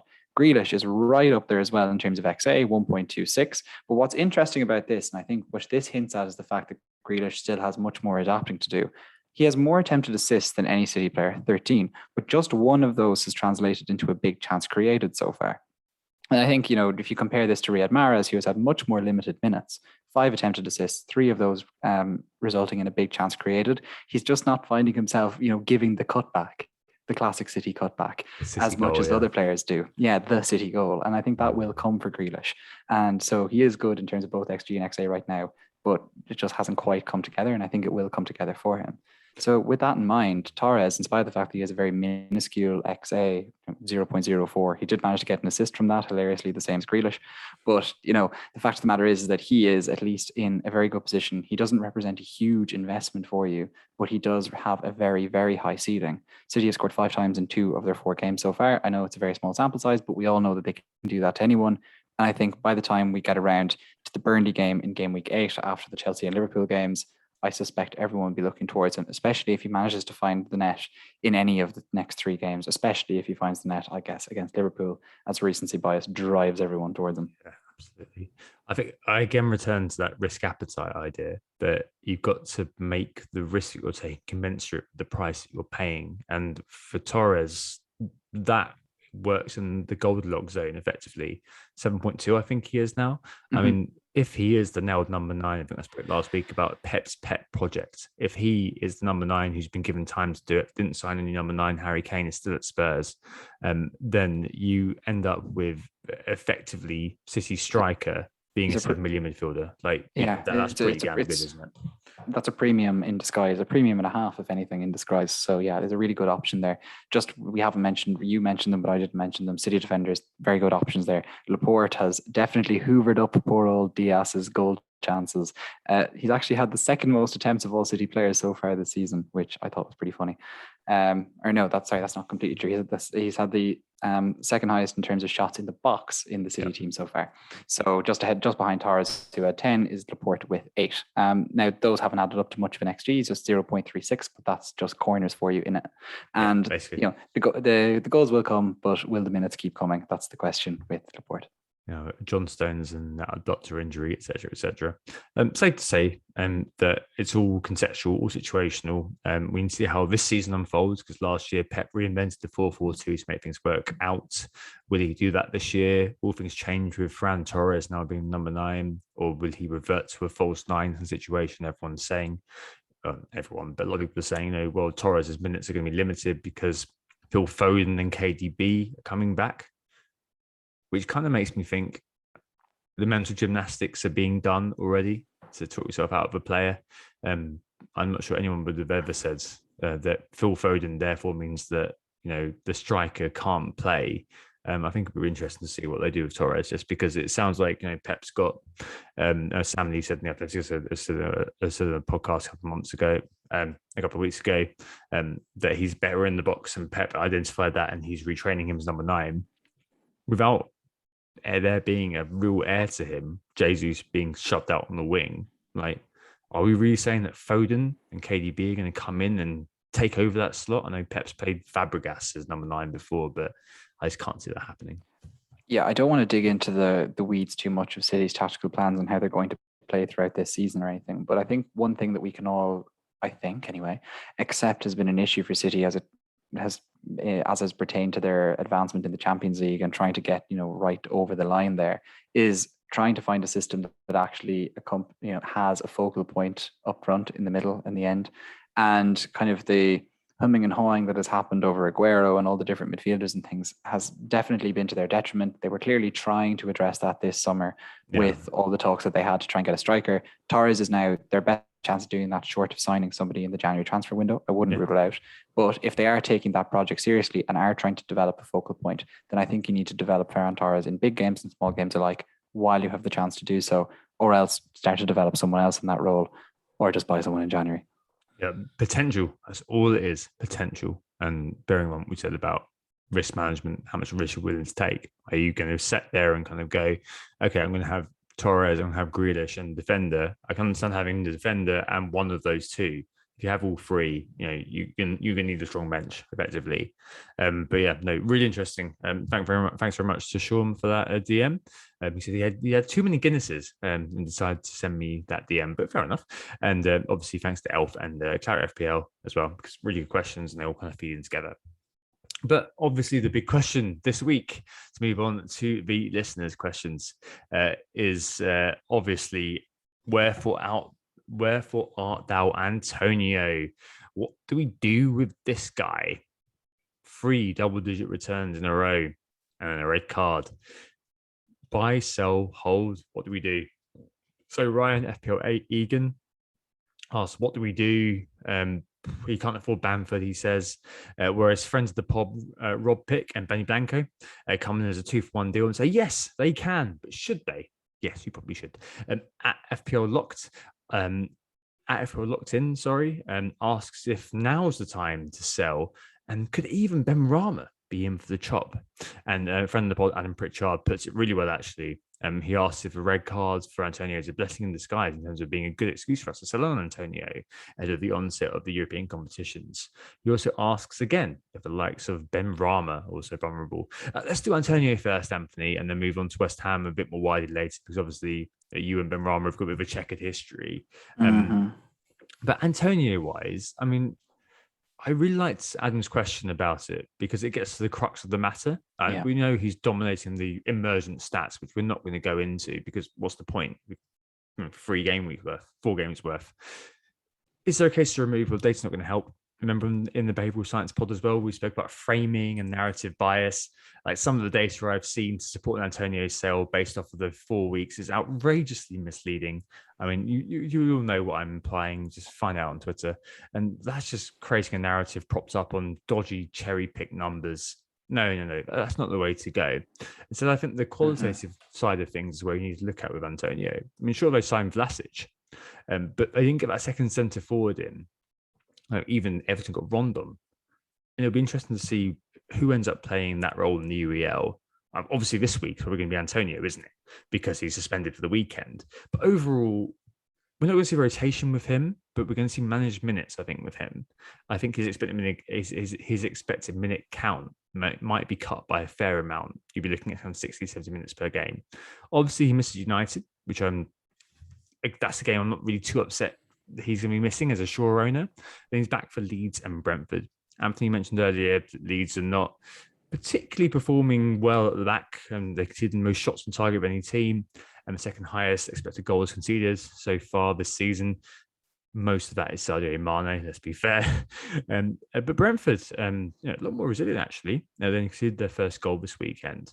Now, I'm personally, and we'll get onto some transfers and captains, very torn between leaving him and playing Dennis this weekend and hope he doesn't fool me against Norwich, or taking a -4 to move him out to Bamford. We'll speak about Leeds in a minute, but obviously Rob and Benny Blanco asked about him. Yeah, it'd be -4 for me actually off my wild card, but it's not they all got to react to what's in front of me.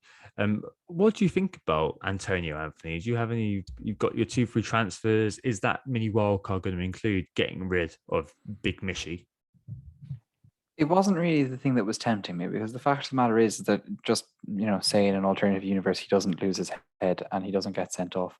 We'd all be saying hold for the United game because he plays Leeds, and Leeds have been poor defensively and everything that goes with it so far. And I feel like that point about Leeds kind of still stands. Like, are we really going to get all that excited about, him going off and playing the Europa League in Croatia against Dinamo Zagreb, and then whether, like, he's obviously going to come straight back into the side when he comes in. Like, it feels like we're trying to sell a player who is in extremely good form just based on the chance that we, because basically of the situation that's occurred. And I guess this is what you're saying, how Adam has really got to the crux of the question, or the crux of the issue with his particular question on this. And so I just feel he's just not worth selling. Like we and maybe I'm kind of bringing in some of the questions on Benrahma for a second here with this, and that, it's the fact of the matter is that now isn't the time to sell Benrahma either, because in Antonio's absence, he might get something against United. Like, that United defense isn't impregnable by any means. They were actually quite vulnerable because they basically have no midfield anymore. So that it's almost the problem that Juventus had last season when they had Ronaldo, that they kind of had to try and fit in these big other attackers, and then suddenly it's someone like Paul Pogba as your defensive midfield, and just non-existent at times, and the likes of Sam Maximan, or in this case Benrahma, can break through and do well against it. So with that in mind, you're kind of like, okay, do you just keep Antonio for a pretty good fixture away to Leeds? Like, going to Ellen Road didn't have any problem for Liverpool, and I'm not convinced it should have a problem for this West Ham side either, if you buy into their form. I didn't really buy into the fact that they were as good as they were, but the fact of the matter is that Antonio, when he isn't injured, and this isn't an injury, he is relatively consistent as an FPL performer. And from that perspective, I just feel like it would be a little bit rash to remove him as it stands from my side. I do understand why people might be trying to get rid of him to finance moves to, get the threemiums in, for example. But it just feels like he's going to be quite out of reach now. He's 7.9 right now. He'll probably fall to 7.8, maybe even 7.7. But he's still going to feel very, very out of reach for you if you sell him from now, especially if you go into a threemium setup. And this is part of the reason why I'm loath to do it, because once I do that, I probably get Trent in, and that's probably the end of my time having Antonio in my side. And just that Leeds game in itself is too appetizing. I know the problem is that if you keep him for Leeds, you have him for Brentford, and you probably keep him for Everton, and then you're like, but Tottenham are good, and you end up keeping him all the way through this whole entire run whilst he's off playing Genk and Rapid Vienna as well, and you're wondering, whether it was worth doing it in the first place. And maybe then bailing was the way to go. But right now, I'm inclined to keep him purely because of that Leeds game. I'm right behind you. And obviously, these questions were taken before tonight's events. So Benny Blanco said, DC mentioned DCL as a potential buy-in for Antonio, but obviously now DCL as well has broken his toe. He's getting a DLC toe. And if you're a manager who has both Antonio and Calvert-Lewin, Anthony, I'm guessing you'd be kind of saying to people, yeah, well, obviously wait for the news. But I'm imagining that Calvert-Lewin is probably the sell and Antonio is probably the hold if you're in that situation, where a lot of people actually are in that situation by the looks of it. Yeah, I think I'd be inclined to agree with that. I just feel like in general, West Ham have seemed an awful lot more on it than Everton have so far, even though Everton's results have obviously been quite good. The fact of the matter is with Everton as well is that there's a pretty ready-made replacement in there in Rondon, who we've seen Benitez do quite well with in the past. And I think that will kind of become a factor in just, he will be joining DCL in parading the skies, trying to head all those crosses that are being shot in. And I just feel like that's going to hamper him just a little bit and just won't make him as tempting. And we've talked about the difficulties of an 8.0-ish bracketed player in all through this pod. And I think that's what's going to happen with DCL. All right, let's keep Rondon for a second because I think we can come on to that in a little bit. But maybe we'll do a bit of a palate cleanse now and speak to Ewan's question. Ewan said that Owen's question. Sorry, we speak to Owen's question. Who said he needs to get rid of Mahrez and Tsimikas, and he basically hits at the Liverpool triple up. Where do you go there? So, what's the thoughts on buying Jota now, or going Robbo and switching from a 3-4-3 to a 4-3-3? I think here he's kind of trying to get us obviously to tell, is it worth going for Liverpool triple up? And if so, which, assuming you've got Trent and Salah. I know you don't, Anthony, but I think that a lot of people are in that situation looking at the numbers. I should be, Tom. Yeah, but I mean, at the time it made sense. But obviously you're a sole Jota owner. So yeah, you're obviously out there as usual. But as I mentioned earlier, there's a classic Jota experience this weekend. An expected goal involvement of 1.3 according to Fantasy Football Hub. No returns whatsoever. Only him and Watkins managed an XGI of above 1. Didn't manage to return anything this weekend. Oh, and he was also hooked early again. Whereas Robertson, usual diligent game, a few chances created, obviously overshadowed by Trent. But compare Robertson with a 7.0 midfielder, and he's probably going to give you brilliant value over the course of the season. Thus far, Liverpool's XGC is fourth from bottom. Obviously, very early days, usual health warnings. Didn't get a chance to watch them as I was driving home. I watched the highlights just now, match of the day. But anything there, Anthony, from your observation of the game yesterday and just in general? I mean, I think Robertson looks like a long-term pick, whereas Jota is a short-term hope. I think I'm going to be selling him after the Brentford game in a couple of weeks' time. I suspect when Firmino's back and his minutes start to become a bit under question. But I mean, I've got him in at the moment, and I think that he is primed to eventually do something. Primed to explode, I hope, but primed to at least do something because, wow, the chances Mane squandered are beyond measure. Yeah, in that Leeds match, in fairness to Jota, most of his goal involvement was through assists to probably Mane. But the fact of the matter is that obviously he didn't get any returns. It's extremely frustrating owning Jota. But the fact of the matter is that at least you could at least point to the fact that the underlying data is there to back up having him. I think there's more underlying data that would point towards going for a double attack for Liverpool than a double defense for Liverpool. And that's not because their defense has been poor. It has looked shaky at times when you're watching it, but I just feel like there is a higher ceiling to be got from that double up in attack than there is from Robbo and Trent. Trent is, for years, for maybe 2-3 seasons, we had a point where we weren't sure if it was Trent or TAA was Trent or TAA, whether it was TAA or Robbo was the better option. I think at this point it's quite clear who is the senior pick, and it is very much TAA. Robertson, on the other hand, I feel will be good at some point in the season. He's already good, but he will be very good at some point in the season when Liverpool's fixtures are just particularly green when it comes to their kind of just their chance of getting clean sheets. I just don't feel like this current run is perfect for doing that because it's just going to be hard to move out of. Whereas Jota allows you to switch across quite soon to loads of the other good midfield options that are there after that Brentford game. And so I think as much as anything, that's part of the reason why I would prefer it, is just that I think it gives you a little bit more versatility.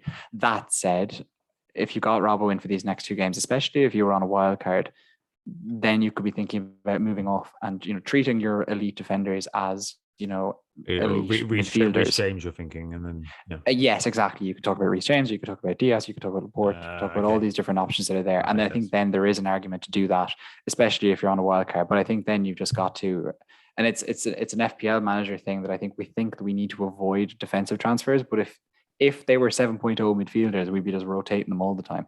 And so maybe if you just embrace that logic and just do it and then have Robbo, but know that you're going to move him on and move him in and out, I think it's viable. But and I think it's kind of hard to do that. And I think it just requires a bit of a fundamental shift in how you think about FPL that maybe I certainly haven't managed to mentally bridge that gap, but maybe you can.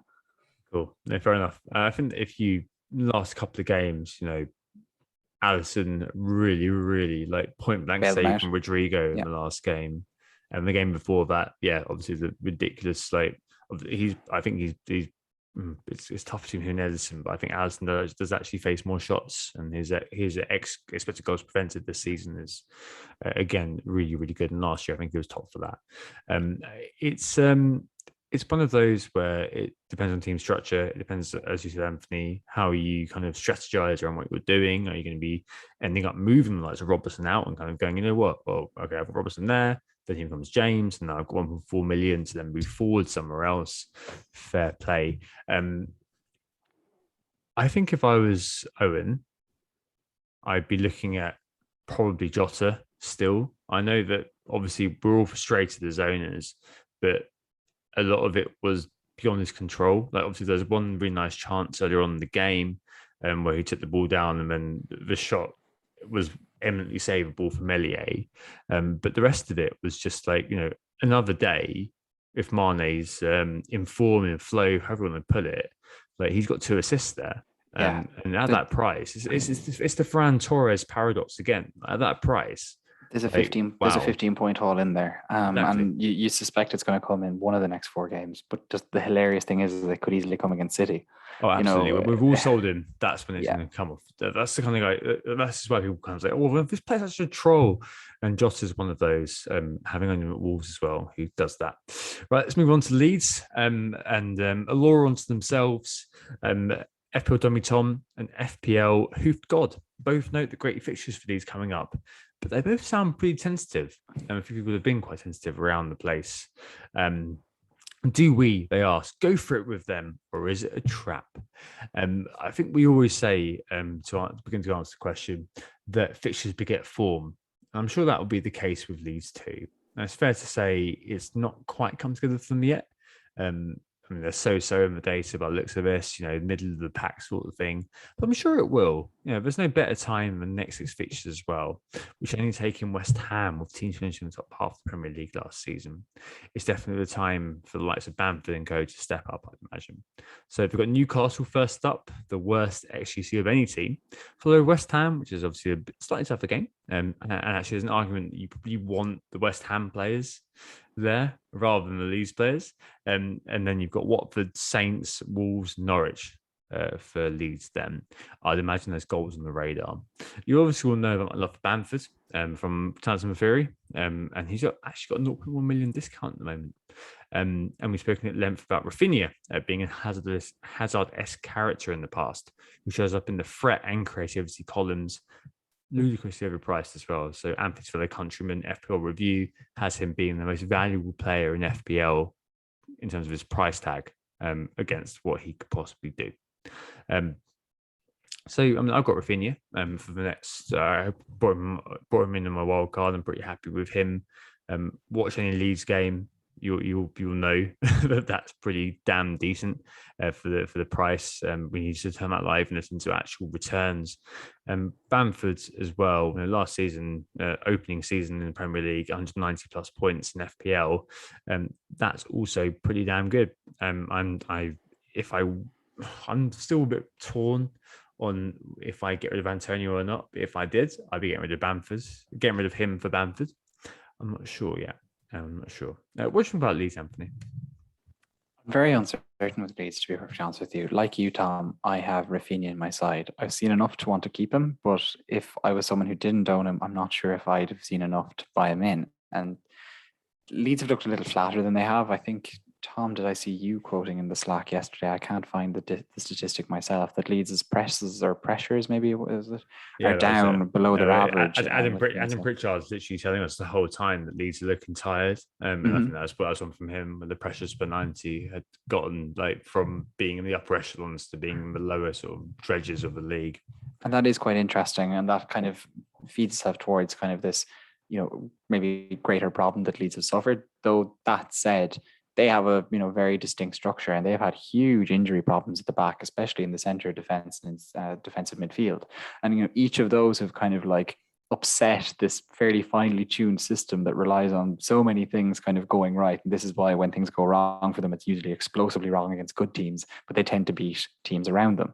And what this fixture run is a run against teams that you would see as around them and below them, starting with Newcastle, who have been terrible. And so with that in mind, I think there's an awful lot to be said for having one Leeds attacker in your side right now. The problem with Bamford is that he is, again, talking about that zone of pricing that we were talking about. He occupies that difficult 8.0-ish zone that makes him very hard to kind of move on unless you're, for example, putting him into your Antonio slot, but then you don't have Antonio. And if Antonio continues or comes anywhere near the form that you had early in the season, when I think it had become consensus that he was a set and forget premium disguise, forever anointed king. That was what everyone was saying before the international break. He was, a lock in everyone's teams. Yeah, and it's kind of funny the way that has kind of reversed as violently as it has with one suspension for the game you didn't really want him for anyway. So basically what I'm saying is probably look at Rafinha. And after that, work out whether you think Bamford is worth getting, probably for the Gameweek 7 game against Watford, because the West Ham game could be awkward. West Ham have been decent defensively so far, whereas Watford are very much in the Newcastle bucket as really, really struggling this season so far defensively. Probably would go there. But I imagine that Bamford transfers in are going to start to gain momentum, just because obviously you have people with DCL. Where are they going to go? They can go to Antonio, so probably all own them. Or Bamford's got good fixtures coming up. I think we'll see Bamford's ownership actually exploding exponentially. But I'm pretty happy on Rafinha, and then waiting to see. I think at the moment, maybe on come Friday, if it gets to the point where it's 50-50 in my head between taking a hit or not, I'm compelled to by my objectives to take the hit. But at the moment, it's not quite there. I think I'm kind of 70-30 in favour of just leaving it, seeing how they do, especially knowing that in the West Ham game, I'm going to want Antonio. I'm probably going to want Benrahma for that game. I'm not going to want Bamford as much as I'm going to want Antonio for that game, because that's that sort of game he's going to flourish in, given the data we've seen. Yeah, and just with Rafinha as well, just to nail home the point with him, he has been a nearly man in pretty much all of their games so far. I don't recall a moment against Burnley where he could have had something, but certainly against Liverpool, it was his assist that wasn't converted by Rodrigo with that so close, save. Yeah. And against Man United, we talked about it in our pod pre-game week 2. Rafinha had by far and away Leeds' best chance of the game, and had could easily have had 2 returns in that game if things had gone slightly differently. I know the wouldas, couldas, shouldas, but even when Leeds are performing poorly or have been struggling in games, Rafinha has been the one who's been getting the chances. Bamford has looked an awful lot more peripheral by comparison, just to the eye test. Yeah, absolutely. Right, let's move on to the final question this week, which is a future forays. So it's a loose group of questions asking a few things surrounding future moves. So friend of the pod, FPL JMO, top man James, I met him a few times in meetups in London, and Snake FPL asked about wildcards. James asks if we have enough data to wildcard now. He's thinking about Palace, Wolves and Kaku. And Hodafi actually asked about Crystal Palace too. So he wants us to dissect them, which may not quite do here. Palace. Clipar and Gill as well relatedly asked if we're planning on triple Chelsea for game week 7. Snake's question actually was which players outside the players we've already discussed in this podcast should be also picked for a wild card. So outside of the obvious Ronaldo, Trent, etc. Obviously, there's a lot to unpack here, and we're not going to go into it forever. To start with the Clipar and Gill question, Chelsea from game week 7. Having a double or triple in them, we all know we're going to end up doing it. And if you can sustain your wild card being used, if you can sustain that without using a wild card, then all power to you, basically. Let's leave Palace for now. We did mention earlier on Colin Gallagher. 4th for expected goal involvement overall amongst all players this season so far. A very kind of Yaya-esque sort of role he's playing in the box to box for Palace. Lots of responsibility he's taking. I really like him actually. If I was going to make a move this week, if I was going to ditch both the West Ham men, as Adam Pritchard was advocating, I'd probably look at Antonio to Bamford and Conor Gallagher in for Ben Rama, benching Gallagher this week, playing Dennis, who's got Norwich. But I think wildcard wise, quite interesting. That's because Anthony and I have both wildcarded. I think I mentioned this earlier on. So we're probably the wrong guys to be asking about this because I can't think of any other pods where both the co-hosts have wildcarded by game week 3. But yeah, as we said last week about information, what is enough? The lads at Analytics FC, as we found out in the preseason, needed 15, 20 weeks to update their priors. And I wildcarded early to nab the team that I wanted early. And Anthony did the same. And thought that, it's worked out so well for both of us, guys. Absolutely. We've been killing it. But it's a bit wishy-washy to say. But it's always an individual thing for when you think your team needs a wild card, needs your wild card. Matty H on Twitter, for example, has got 86 this week. Similar sort of things, 50-50 just going his way. And you've got to just look at your team and think, am I ready now? Nick said to us on Slack this evening, I've got 8 or 9 kind of things I want to do. And early wild cards, you said last week, Anthony, 2 weeks ago, I think now, tends to be beneficial to elite managers, don't they? It does, yeah. It's been a consistent trend that quite frequently the top 50 at the end of the year tend to be people who wildcarded early, got on the template, and then rode it all the way to success. And that's kind of been something that happened. It seems, Tom, haven't managed to wildcard into that template just yet, but we're trying to get there. What I would say is that when it comes to putting together a wildcard right now, do you have enough data? No. But does that mean you're hapless in your decision making? Also, no. Like there's plenty there for you to, act on what you're doing and to make some sort of predictions about how players will do further on. You won't know everything, but you never know everything. Even if you have 20 weeks of data, you don't necessarily end up romping home in FPL. Yeah.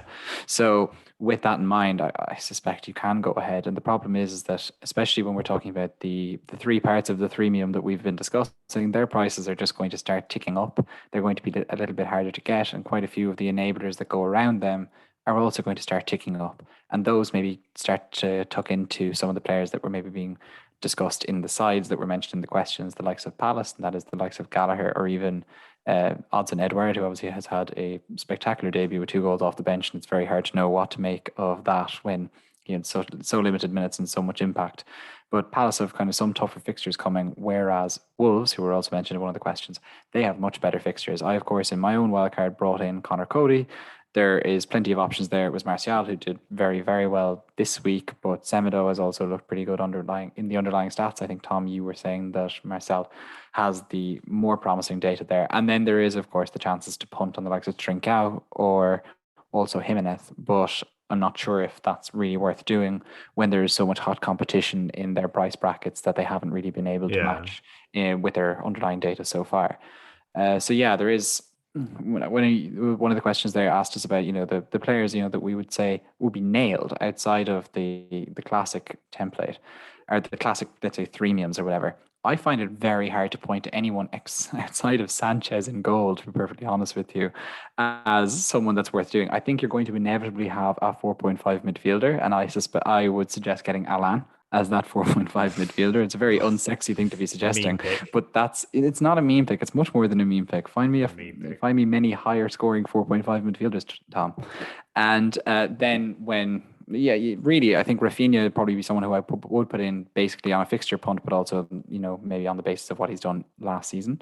Beyond that, really, I personally, I think if I was wildcarding right now, would look to Ferran Torres and maybe roll that dice on him. Oh, and Trent Alexander-Arnold, if just he wasn't mentioned, would have to go in to this team. After that, I really feel like it's very hard to identify must-owns beyond that. Maybe leave Romento just as an enabler, but I can understand why people want a bit more depth at that point. I mean, after weekend blanks, for example, Jota and Torres now look really shaky picks, and those are not going to be featuring in wildcards, and that's going to be a nice narrative bias for people to go for that kind of freemium setup. and going to go, you know what, these 7.5 million ish midfielders are doing nothing. So I'm not going to look at them. But that's so hindsighty. I feel bad saying it. I'll still say one of them is worth inclusion. I think that Rafinha would be, and I think that Shaw actually, Loki would be as well. Oh, here we go again. I know. But with Ronaldo, I think with the Ronaldo factor, with the fact that you've got Cavani last year, who had the best headed goals, expected goals, effectively, from a Shaw taking corners, basically. He could be one who's worth looking at for the short term at least, and just for the long term. Like James Corral, who was on last week, obviously I spoke to him over the course of my wildcard time, and he made a really good point about the fact that you can just leave him there, and if they're able to unite a sense of defensive solidity, which isn't quite happening at the moment, with the creative returns that we've seen this week on assist, then maybe, just maybe, he could be worth one of those. He could be one of those you just hold long term. I do think with that United defense, we've seen them being, in terms of underlying data, particularly good. I think they were, very consistently the third, if not second best defense in the league last year in terms of underlying data. They didn't necessarily match that with clean sheets, but with Varane in that defense, they are infinitely better looking. It just hasn't quite knitted together, and I think an awful lot of that lack of knitting together has come down to the absence of a solid midfield. The impact of McTominay being injured is way bigger than it should be in a side as good as this, but it is definitely impacting on them so far. And I think Ole has a tough decision to make in terms of sacrificing some of his attacking talent to try and solidify that little bit more. Varane, Maguire, Wan-Bissaka, and Shaw are good, but they can't keep out everything without a little bit more support. No, maybe not. All right, let's move on to captains and transfers. So bus teams, obviously. I am able to deal with Antonio and not playing. So I was put in third bench and basically filled a 3-5-2 because Dennis, the 5.2 million hero, plays on the wing for Watford and doesn't do very much by all accounts, has Norwich away. So I'm able to kind of absorb it. Got Rama hanging around. Maybe I could have Christensen. I could move Christensen out, move Antonio out, get Bamford and the 4.5. Don't want to do that. I'm not too sure. Christensen to someone like Livramento or Ben Rama up to Conor Gallagher, and Antonio to Bamford. Is that going to pay for -4? Obviously, it's -2 because Antonio's not going to play. But I think that I'm probably going to leave it this week. I think, and just trust there's depth in my squad that I've got to keep it running. I'm probably the captain Salah, but it'll be whatever the algorithm has to do. Anthony, your team? Yeah, so right now I feel like I will use my 2 free transfers. Spoilers alert, because of transfers and price movements, I'm already going to do the Kane to Ronaldo move before the end of this evening. I just feel like that needs to be done. I've already lost 0.1 on Kane, which is infuriating. So I'm going to just move that on before there's a difference of 0.2 in my buying power, with Ronaldo going up as well. So with that in mind, then that leaves me with 1 transfer left to go. I feel like the biggest thing that I want to rectify in my side is to get Trent Alexander-Arnold in, although getting Salah in maybe should be a higher priority. There's obviously going to be one person who goes if Salah is to go, and that is Salah's to come in, and that is Bruno Fernandes. I think going into this game week with both Ronaldo and Fernandes is just a bit much. I'd be much happier going in with both Salah and Jota and hoping that things finally work out for the two of them. And if Jota outscores Salah, I'll smile. I swear I won't get annoyed. I'll smile. And I'll take my points. With that in mind, though, I think basically because as it stands right now, even if I move Fernandes to Salah, I'm kind of looking at basically playing Alan. And much as I have so much belief in Alan, I'm not sure if I really want to be playing Alan in midfield and then relying on a defense that's made up of Ayling, Cody, and White. It just feels like I'm kind of burning the candle far too brightly at the front. And so with that in mind, I think it's one of my West Ham players is going to have to make way. I have at the moment Antonio, Benrahma, and Soufal. I think Soufal is the one who's going to have to make way to probably get in Trent Alexander-Arnold. How am I going to finance that? I do have a bit in the bank, but I'm going to probably have to do something a bit dramatic to finance that. So then I'm actually pushing towards a -8, but I think it might be worth it, to be perfectly honest with you, in the long run.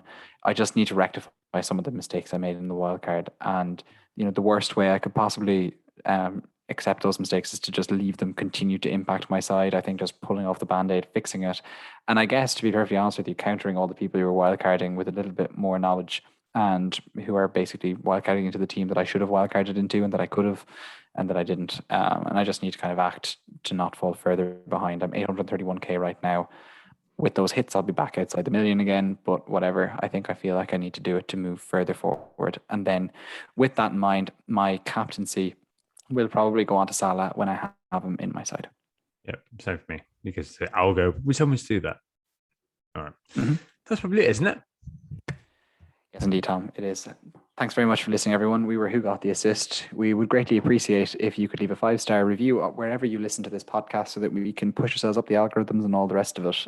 It would be much appreciated. YouTube, if you want to listen or to watch us there and also to listen to us, I guess, if you just want to keep us in your pocket and keep YouTube rolling, then you can find us there. Just search WGTA on YouTube and you'll find it. Search Who Got the Assist if you want to, and you'll find it there too. Correspondence, whogottheassist@gmail.com with absolutely anything that you want to get off your chest about FPL or even not FPL, perhaps. The league code, if you want to join our mini league, is 3IP43T. Yep, that's it. Thank you very much for joining us. I hope this assisted you think about the freemium setup. If you hate portmanteaus, we're not the pod for you.